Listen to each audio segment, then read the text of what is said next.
Hey, everybody, it is Trags. Welcome back for episode 26 of the Jungle Roar podcast, a Cincinnati podcast dedicated to the Bengals, who this Saturday, I think, are going to finally win a playoff game for the first time in 31 years and 2 days.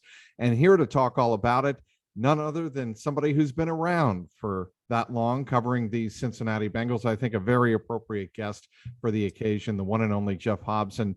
We call him Butch of Bengals.com. Butch, thanks for joining me. You looking forward to Saturday, I assume? Trags, thanks for having me on. You're the guy. You've probably covered more playoff games than anybody in that press box. Probably, coming yeah. from New England, right? I would say probably in the. I have. I would say probably in the 40 to 50 range. I bet. Let's see. Oh, definitely. Yeah. Let's say on an average of 3 playoff games per year Right. for the last 15 years. So Yeah. 45 games, 3 times 15, right? 45. But So I should be interviewing you. you'll get your chance, I'm sure. You've had me on a couple of roundtables, and I do appreciate that, Butch. Yeah. No, I'm excited. Trags, I think they ought to I think they ought to take the blueprint from November 21st. Yep. And don't alter a semicolon or whatever they do. Don't alter a spreadsheet or whatever those guys are doing. I mean, to me, it worked. That's perfect. And I don't think Gus Bradley, the Raiders defensive coordinator, is gonna see God overnight and change. So that's a great place to begin, I think, Butch, and I was on the Zoom call, as were you today, and as we record this on Tuesday, and I asked Joe Burrow. Gus Bradley is known for his cover 3, which is designed to essentially play man defense underneath with 2 safeties high, take away deep passes and whatnot. And that, to a large degree, worked for the Raiders. But what the Bengals took advantage of in that game on November 21st at Allegiant Stadium was they were patient with the run game. Joe Mixon had just 25 yards, I believe it was, on 11 carries in the first half. He had 97 yards on 17 carries in the second half. It made all the difference in the world. And I think, like you said, that is what I think the Bengals formula for success is. But what I asked Burrow was, are you going to see a lot more than just cover 3? Are you going to see different? Do you anticipate seeing different looks? And Burrow's answer was simple and to the point. We'll be ready for whatever they throw at us. I think if you're Gus Bradley, you're looking at the stat sheet and you had to like what it said. The longest completion was 17 yards, which is perfect after Right. Chase had strafed everybody in the first 2 months. Not only that, Joe Burrow had a career low 148 yards. You got to like that. I mean, nowadays, Joe Burrow gets 148 yards brushing his teeth. You look in he's coming off a 446-yard game. In his 2 games against Gus Bradley, he's got a combination of 341. So hard for me to see Gus altering things. I agree. And to your point, 2 games against Gus Bradley, because of course the Bengals faced the Chargers in Joe Burrow's first professional game in which Randy Bullock's calf gave out and missed the field goal at the end that would have tied the game and sent it to overtime. But we're past the 2020 season opener. We are into the 2021 postseason, which is actually 2022, of course. And let's get to the cloud that hangs over everybody at this point of the year. And when the Bengals make the playoffs first time since 2015, they got to execute. And this is what I wrote on Tuesday. Execution, not exorcism, is what's going to win for the Bengals. Take care of the football and stick to the game plan. Put the game in the hands of your best players. I think in this game, it's Joe Mixon. And I think that's the formula for success. If you look at their 7 trips to the playoffs, in 2 of them, they didn't have their starting quarterback. In 1 of them, Dalton didn't play in 15. Carson basically didn't play in 05. That's right. Exactly right. In 14, they went into a playoff game without A.J. Green, Jermaine Gresham, Tyler Eifert, and Marvin Jones. Well, you weren't winning that one with Aaron Rodgers. Right. In 2011, they had Andy Dalton. Andy Dalton was a rookie in Houston. You're not going to win that game. You're not going to win a game with a rookie on the road. Mac Jones isn't going to win on the road in Buffalo. Rookies don't win playoff games on the road. Yeah, especially not going to win when it's going to be 0 or 2 below at kickoff. So to me, the two that got away from him down through the years have been the 09 game against the Jets. And and when you're talking about your best players, Carson did not play well in that game. And the 2013 game against the Chargers. Against the Chargers is, you got to beat a team coming to the West. And it's the same, you hate that. You get a little nervous, but they beat each other. The Bengals that year in 2013, they were a month removed. They were a month removed from pounding the Chargers. I'm glad you brought that game up because in that game, we all remember what happened right before halftime. The Gio Bernard turnover. If that doesn't happen, there's a significantly different outcome to that game, and the momentum changes and all of that. There's to me no doubt in my mind that if the Bengals hold on to the ball there, they are able to go forward at halftime, pick up the momentum in the second half, and I think they take care of San Diego. But hey, that's in the past, and perfect example though, Trags, in that game. I don't mean to cut you off, but before we leave 13. That was a perfect example where they changed the blueprint. They went to San Diego in 2013 and pounded them on the ground. And if I'm not mistaken, the game ended in a 4-minute drill when they had the ball. They had to Clint Bowling tore his ACL in that game on the 5th play, and they had to move Witt in the guard, and Anthony Collins came in to tackle, and they ran the heck out of the ball. And a month later, they did. They did not have a similar game plan because I think after Gio fumbled, I think there was a little bit of, we got to get, we got to throw to stay in this thing. And, they ended up throwing 51 times. And teams don't win playoff games throwing 51 times. No, they do not. For the most part, they don't. I would want to move on, Butch, and talk about Joe Burrow's attitude, his demeanor, his leadership, because I know you wrote about this. I know you've addressed it several times. And do you think it is a big deal that Joe Burrow has played in national championship games and that he has screw the curse, whatever that is? I'm Joe Burrow. Yeah. I'm about championships. You think that's legit?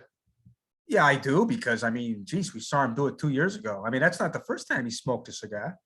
He won the whole thing. You talk about pressure. Everybody's talking about pressure on this team. This team has burdens. What about trying to bring home a national championship in Louisiana, in the Superdome, trying to finish off an unbeaten season? That's pressure. But, he looked like he was, that championship game, he looked like he was out for a morning jog, and, you got to remember, and I know it's high school, but it's big games. Played in the, guys used to the bright lights. He took Athens. Athens had never been there to the bright lights of a state championship game. He almost won. So I think that stuff counts. I think that stuff matters. Now, if they can't block Max Crosby, it doesn't matter if he won 5, national championships. So correct. But I do think he's your guy. I do think, you're talking about, you hit it right in the head, Trags, and you saw Brady do this for 2 decades. If you're going to win games like this, your guy, you can't do what Dalton did in 13 and underthrow Green and have Green drop what should have been a catch. There are 2 guys late in that San Diego game had a chance to turn around, didn't do it. You can't win that way. So I think, I think you're exactly, you're a big guy. Carson came out wild high in 09. And you're not going to win if your guys have to play. Okay, Butch. We all saw the game on Sunday night because we were wondering who the Bengals were going to play, either the Patriots with a tie or a Chargers win, or the Raiders with a Raiders win. And I saw the Raiders give every ounce of emotional and physical energy on that Allegiant Stadium grass field on Sunday night. It is hard for me to imagine that they are going to be able to come out and replicate that kind of energy on Saturday afternoon, 4:30, short week, traveling cross country, you know, 2/3 of the way across the country. Yeah. How do the Bengals take advantage of that? Boy, they got to get out fast. There's no question about it. I mean, those guys are unbelievable Sunday night. I mean, Max Crosby, I mean, he just left he had left every inch of his That's heart what out impressed there. me. Yes. Yeah. And Carr made some huge throws and great catch. I mean, Zay Jones, another little bit of Bengal history there. Zay Jones, the nephew of Jeff Blake. Oh, So, there's always a piece of history. There's always a strand. Butch, Always that's seems why to come I'm to having Riverfront you on Stadium. this podcast. That's But precisely. Zay made some terrific plays. And I mean they were, but I was thinking the same thing. I want the Raiders to win because how much gas do they have left? I've been doing a story on the Freezer Bowl, and a lot of the guys had mentioned how how the Chargers had come from Miami in 100-degree, in 80-degree heat. They come up 100-degree difference in the Freezer Bowl, and the weather won't be as severe, but certainly the circumstances are where you have to do it again, where you have to. And I know they talk about it's a different, the playoffs, the adrenaline comes, but I still think it's tough to go on the road after giving everything you got in a game like that. Remember in '81, Kellen Winslow getting carried off the field. I do remember that. And that was, they didn't have any gas either. A lot of it because it was cold. But you know what? It's going to be cold too. It's going to be 28 degrees maybe. Yeah, So, there won't be any snow. Wind right. shouldn't be a big deal. This is not going to be, the Freezer Bowl where, you had 59-degree wind chill. It's not going to be that, but it's going to be cold. Yeah. But I don't think it's going to be a challenge for an AFC West team that plays indoors. Yes, and has played in the heat for most of the season.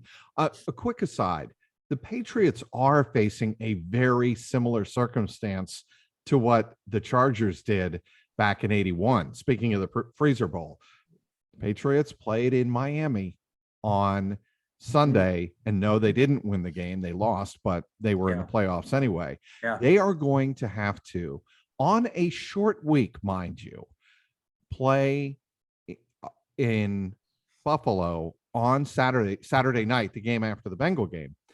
And it's going to be 0-2 below. That difference on a short week with a rookie quarterback, if Bill Belichick finds a way to do what he did on that Monday night game in Buffalo a couple of weeks, which everybody in New England, I've talked to people, friends back there, that's what they're going to say. They're going to say, he's going to pass it 3 times, 4 times tops, and we're going to try to run the ball. Buffalo should be ready for that. It's going to be, to me, a near impossible task for the Patriots to win that game.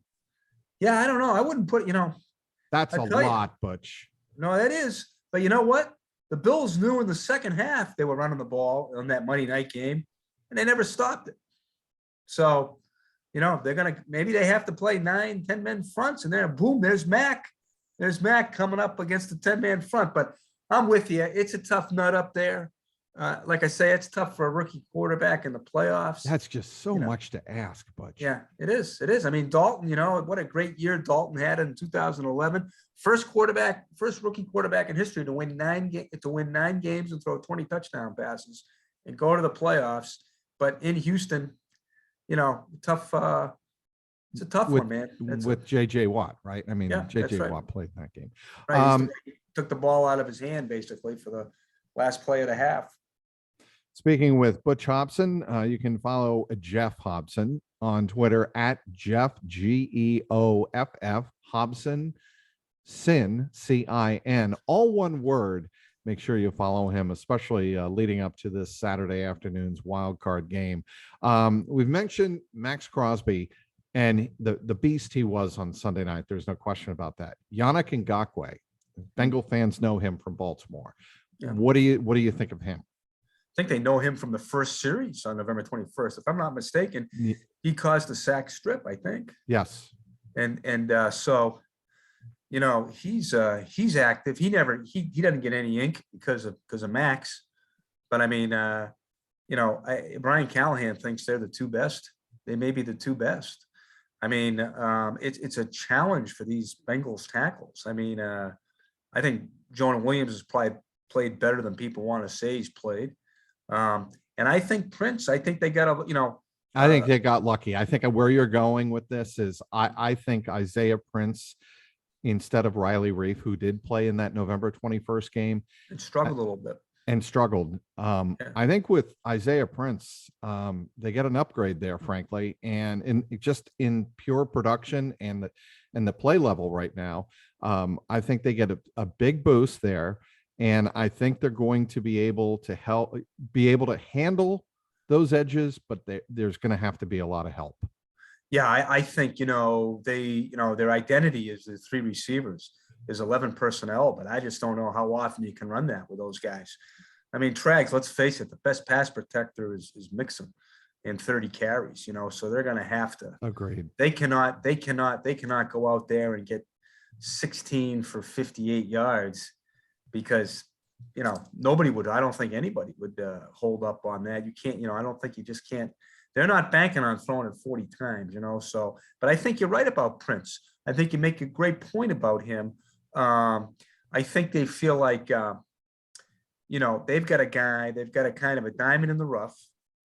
As all there, I think they really are high on these young guys. I think they were happy with the way Dante Smith played in Sunday in Cleveland, and Prince is athletic. And I think, yeah, it's not going to be perfect against Crosby. He's beat up a lot. He may be as good as Watt. This guy is really good. But Prince is athletic. And I think that's the one thing that he gives them. He's a lean, athletic guy. He's not particularly stout. That worries you a little bit, but he's athletic. He's smart. And,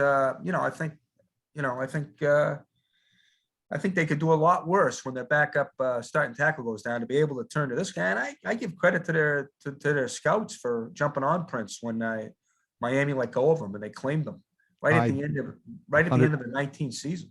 I think, first of all, I don't think enough has been spoken about. Yes, there was a lot spoken about Duke Tobin rebuilding the defense, and he deserves full marks. But I think the depth on this roster is a lot better than I think people thought coming into the season. Yeah, and I think, and they played Isaiah too. The coaches, Fred Johnson got a lot of work last season, but clearly Isaiah Prince is Frank Pollock believes he's got a guy that he can mold, and he used Isaiah a lot as the third tackle, the extra tight end. So, he's got some snaps to him, and I thought it was good that they played him. They played him against a really good pass rusher Sunday in Cleveland. And I think that's going to help him. I think, like I say, 2 years down the line, when this line gets to where they want it to be, I think they look back on these 6 games, and they're going to be glad they had Prince and they played him. I think that, if the Bengals can win on Saturday and build momentum going into wherever they play, whether it's Tennessee, whether it's Kansas City, or if by some miracle the Patriots and Steelers both win, Bengals would get another home game. But whatever, if the Bengals can build momentum, I think the offensive line has the capability of being that sneaky storyline that nobody's going to be talking about, because I do think if the Bengals are going to showcase or be able to show off or Burrow's able to show off what he can do, the offensive line's got to be at least passable and maybe even a little bit better than that for Burrow to get throws down the field like he did against the Chiefs. Yeah, I mean, you've covered enough playoff games to know, Trags, that there's also going to be a wrinkle too, right? That these guys, they throw wrinkles. I know the Raiders don't blitz, they blitz, I guess, less than any other team in the NFL, right? Do they throw a wrinkle in there? Do they fire out something? I mean, I think Bradley's well aware of Burrow. I think he knows Burrow's smart. So I think it's a great, hate to say it, but chess match. You hate to say that, but that's I think that's Burrow's improving in his chess game. We're coming to find out. Yes, but Cheeto, I think, is probably the king. Yeah, he's the king in there. I think he's been playing a long time. So I know, although Joe has too, I think, but I think Joe used to play it. He let this go in the Tuesday Zoom call with us, that he's been playing it since his elementary school days. Yeah. When he didn't want to go outside, he wanted to stay inside. That was his game of choice, chess. I hope he'll be outside winning chess. I hope on Saturday. So, we're laughing about this and it's a cute story and all of that. To me, though, there is something to be said for in chess. You've got to think quick. You've got to think 2 to 3 moves ahead. And what does Joe Burrow get a lot of credit for when he's back there reading defenses? He's literally reading a football chessboard in real time and projecting where pieces are moving. And I think his brain is programmed that way. That's why this is that's why this isn't just a cute sidebar, right? Feature story on what Joe takes up Joe Burrow's time when he's not playing football. It's more than that. And maybe I'm reading a little bit too much into it, but what do you think? No, I agree with you. In fact, I wrote in the spring, I wrote about Awuzie, about his how he got to play chess. He's really into it. He's on chess.com. He got I guess a grandmaster actually watched him play one of his games, and he talked about the same type of thing, Trags, that it helps him, kind of view he views it. Him and the receiver are on a little bit of a board, and he actually played it with a receiver. Amari Cooper and he were just Dallas. So the wide receiver. So yeah, I do think there is something to that. There's no question about it. And I think some people, and I'm not wired this way, but I think it, if you're good in math, I think if you're good in math and I'm terrible, I can't play chess. I'm terrible at math. And, I was awful when we would do, freshman football with, the plays and everything. I was good on the quarterback sneak. Yeah, I can take the guy in front of me, but you gotta have a math mind, I think. And I think Burrow's got one of those. So did you play for the Flyers, Framingham? I played for the Framingham Flyers freshman team, freshman year. And that was I was a backup to Micah Blondie, who later played center and linebacker at Tufts. And his linebackers coach was Kevin Gilbride. So the old Oilers defense, right everywhere. And he and Buddy's buddy. Yeah, buddy. They weren't buddies though, right? No, they certainly were not. I was making a sarcastic. Correct. See, that's where my New England influence of being too dry, too droll with my sense of humor. Right. People have criticized this about me. Butch, Trags, you're too nice to be. Trags, you're too nice to be from New England. Everybody knew when you were in New England. Everybody knew you were from Cincinnati because you were too nice. If you were a native New Englander like myself, you would have been hated. One thing about New England that rubbed off on me was the ability to tell a joke when people don't think you're telling a joke. Right? Am I right? And no question. Yeah, but so you aren't flipping up. But you don't flip off people when you drive, though. I'm not a masshole. I am not that. Yeah. Thank God, and I didn't pick that up. Yeah. And more importantly, my 2 lovely daughters have not picked that up while they drive. They are lovely. Yeah, I hurt my finger. I hurt my middle finger playing basketball one time, and I couldn't drive for a week. So, you have to be able to. Oh, boy. You have to be able to use the bird there in Boston, Trags. Yeah, you do, and it gets. You have plenty of opportunity. Anyway, move on to Zach Taylor. There was a moment in Tuesday's Zoom call with Zach that impressed me beyond the pale. And you know what it was? It is when he was relaying his moment where he was throwing a ball in really cold conditions for Nebraska. And it was, I believe, in Texas. Is that right? You know the story I'm getting to? You said it was a Big 12 championship game. And which was in Kansas City. Correct. It was incredibly cold. And I remember it when they played those games at Arrowhead. Right. That's what and it was a game against Texas, and he was playing for Nebraska. And Kyle Shanahan asked him at the combine, that was why did you throw a hitch on that particular pass route when it didn't they called for something else? And Zach went into chapter and verse recalling the play, Precisely. And I know a lot of quarterbacks are able to do that, but it just showed me the breadth of knowledge that Zach Taylor has for the game of football. And it stuck out to me. And it's the one thing that, I think we've come to appreciate a little bit more about Zach is the guy is super bright. He knows so much about the game. Obviously, we know who his father-in-law is, Mike Sherman. He's been around some of the best coaches, offensive minds in the game. And I think this year with Joe Burrow, some of that brilliance is starting to come out.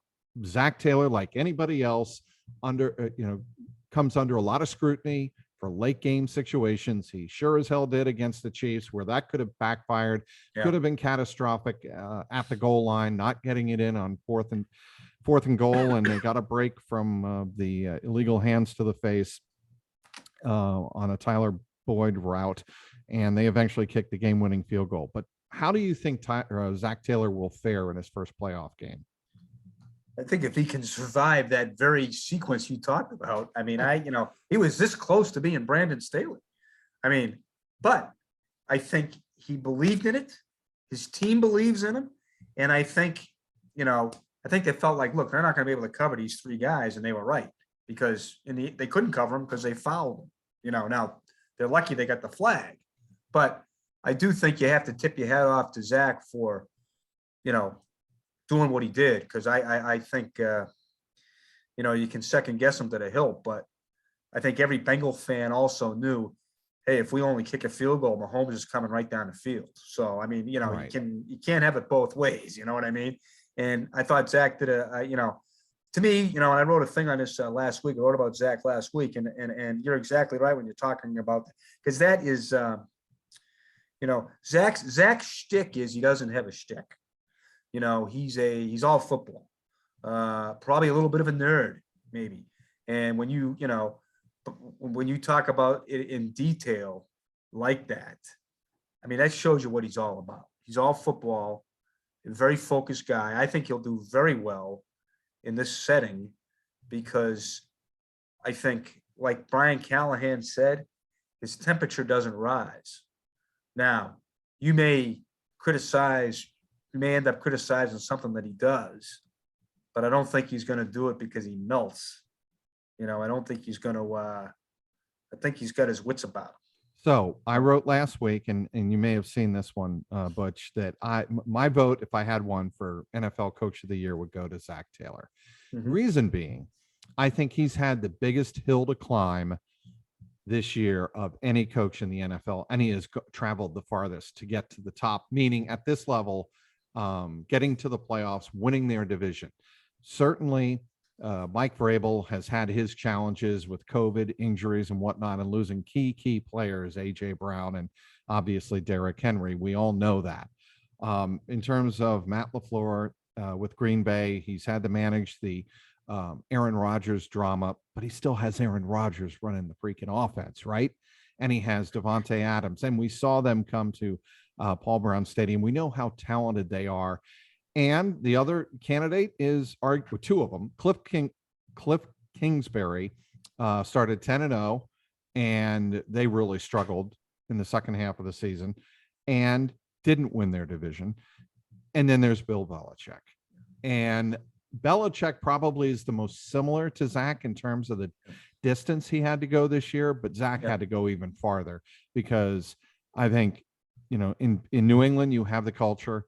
In Cincinnati, we didn't know if the Bengals had the culture in place until they started winning those close games early in the year. Yeah, I agree with you, Trags, and that was a good piece. I think you hit a, I think you're right on. Although I would say the biggest challenge would be Belichick, because not only did he have the rookie quarterback, he also, that's the heaviest they've been involved in free agency. You would know better than I. Yeah, but that's probably the biggest makeover he's had to do. And I think, there's a special challenge with a rookie quarterback. So, I remember back to 2001, if I'm not mistaken, in 2001, the Patriots quarterbacks coach passed away. Dick Rabine, yes. And Belichick basically took most of the duties. And correct. by the way, it was in '01 when Brady was produced. So, he's a defensive guru, but I think he also knows his way around offense. But that said, I agree with you. I think Zach came the farthest because look what has gone on the last 2 years that he's had to deal with. He's changed quarterbacks twice. The overall number one pick, he had to go under surgery. He was coming back from rehab. That's just on the field, where they also had to have, 7 new defensive starters, trying to get them ready in a COVID situation where it was better than last year, but it's still a COVID situation that you had to juggle. So given that you've got a franchise quarterback coming off rehab, you've got basically a whole new defense. I mean, I think it's and you win your division, and you do things that haven't been done. You sweep Pittsburgh and Baltimore, which they've only done once before in this century, and to beat a 2-time AFC champion in Kansas City to get the division. I mean, I think the guys. I don't think he's going to win it. I think it's probably going to be LaFleur, but I think this is one of those where, Zach, just like Marvin should have won it in '03 when Belichick got it. I think Zach should get it, although I think probably he's got a tough nut there with LaFleur. But I like you say, the guy's got Rodgers. I mean, Zach had to, Zach. I'm not saying LaFleur is not coaching, but Zach's really coaching. Well, right. And I think, you're talking about a quarterback as great as Burrow has been, who is in his glorified rookie year, because there was a big portion of Burrow's rookie year that went by the wayside with the ACL tear. Well, that and the pandemic. And the pandemic, right. Yeah. So let's cut to the chase. You don't have to give me a score, because I'll leave that for online, because I'm going to leave my score out, because I don't really have a score yet in mind. But who you got on Saturday? They're at home. This is a different team than 13 and 15 because of one guy. You get, Burrow's playing with not only is he playing with confidence, he's got the whole team playing with confidence. I like the matchup because I think, like we talked about, the Raiders are gassed. They've beaten the Raiders. They know how to beat the Raiders. Right. So they've got a lot going in their favor. It's just going to be a lot closer. It's going to be a lot tighter. They're going to be introduced. I mean, they can talk about postseason football all they want. Zach can put up all the charts he wants. You don't know it until you live it, breathe it. Yep.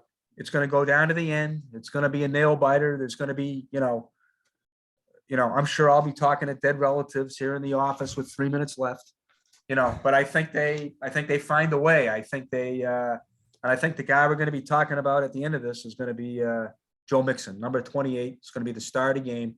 He will. I think there's a shot he'll break a record. Jamar's broken a record. Burrow's broken a record. I think Joe Mixon gets to break Cedric Benson's single season postseason rushing mark for the Bengals, which, if I'm not mistaken, is $1.79, I think. A single game. Yeah, you're talking about against the Jets. Against the Jets. Yes, I remember that game. Yes. So I think why not finish it off with you got a passing record and receiving records. Let's go for the troika. How much of Cedric Benson's game came in that first drive against the Jets? That he was huge on the first drive. No, it was huge. He had a 68-yard touchdown run. That's right. The second touchdown that got him back in it. Really, I mean, that was tough sledding if you were on offense, and that gave them a shot. I mean, they missed 2 short field goals, and that was those were the Shane Graham misses, if I recall. Correct. Yes, which is a shame. Most accurate Bengals kicker of all time, and that's how. Yeah. He went out, and that's how he went out, and it's a shame.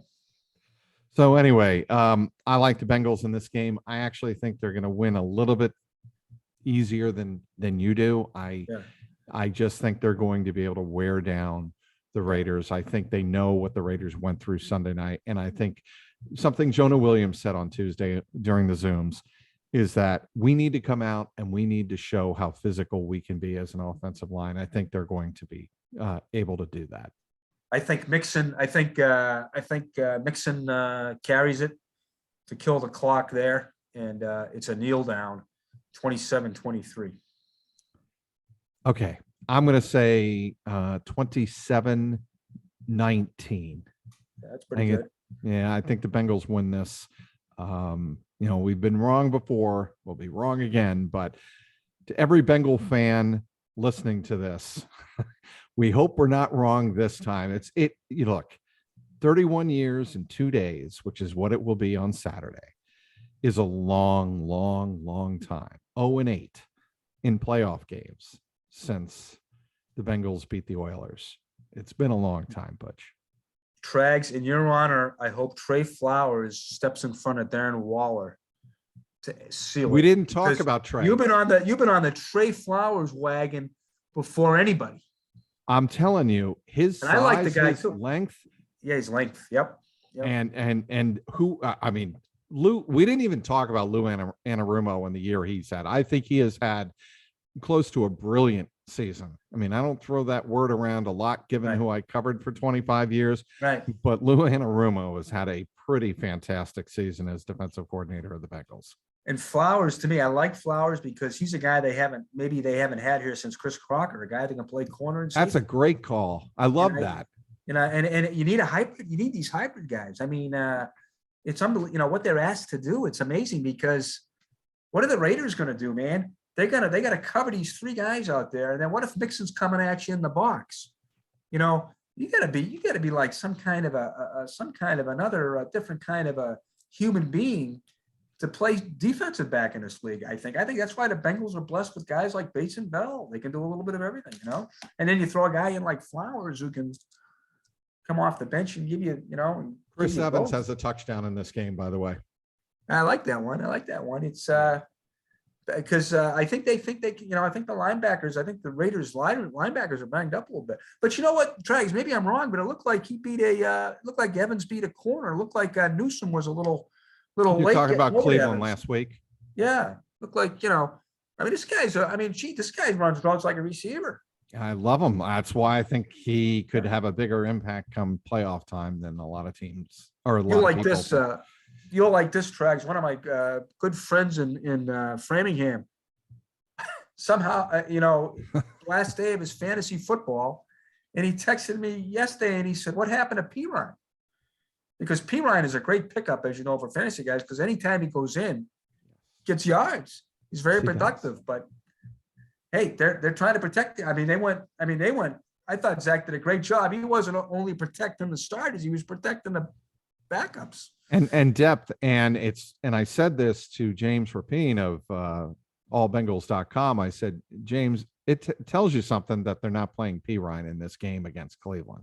Because I kind of, like you, and your friend in Framingham, I assumed that P. Ryan was going to get some snaps. And he made a good call. He made a good call going. Although if I had had a chance to talk to him, I also would have, because, I've been telling these fantasy people, since training camp, Evans is a sleeper, but he got hurt. He got a little nicked, but look how he ran the ball. He's a guy, I think he's going to have a very good career here. Do me a favor, Butch. Get some sleep this week. Yeah. Because we all know, and I've been there, and I'm sure you have too, the last time a Saturday game was played in the rain at Paul Brown Stadium. It was a you left Paul Brown Stadium at 8 a.m., right? I walked out. Yes, that's right. I checked in on Mike Brown to see how he was doing. He had just got in, and Trags. It took me I got back upstairs at 2 a.m. and I looked at my computer for 2 hours. I couldn't figure out what to write. Oh, that was the night. And I say this, Butch, in all due respect, that loss to the Steelers, which this will be the first playoff game since then. Yeah. Is the worst loss in Bengal history. I think it's worse than the 2 Super Bowl losses. I tell any Bengal fan that will listen to me, I will say to them every time that was the worst game I ever saw the Bengals lose. It might be the only one that made people cry. I know that. That was just, it was my whole brutal. family cried. I mean, my whole family wept. So, I you know who they were going to play? Trags. They were headed Yes, to, I they were know. headed to Foxborough, as my Yes. lead said, as I nearly posted. I'm glad I didn't. Well, I got to tell you, Butch, this is always a blast. Thanks This is for great. joining me. And you were going to say something? No, thank you very much, Trags, for having me on. I appreciate it. He is the one and only Geoff Hobson of Bengals.com. You can follow him on Twitter at Geoff, Geoff, Hobson, CIN, all one word. Of course, follow his work every single day. Nobody has more complete coverage of your hometown Bengals than the one and only Geoff Butch Hobson. For Butch, I'm Mike Petralia, and thanks for listening to the Jungle Roar podcast.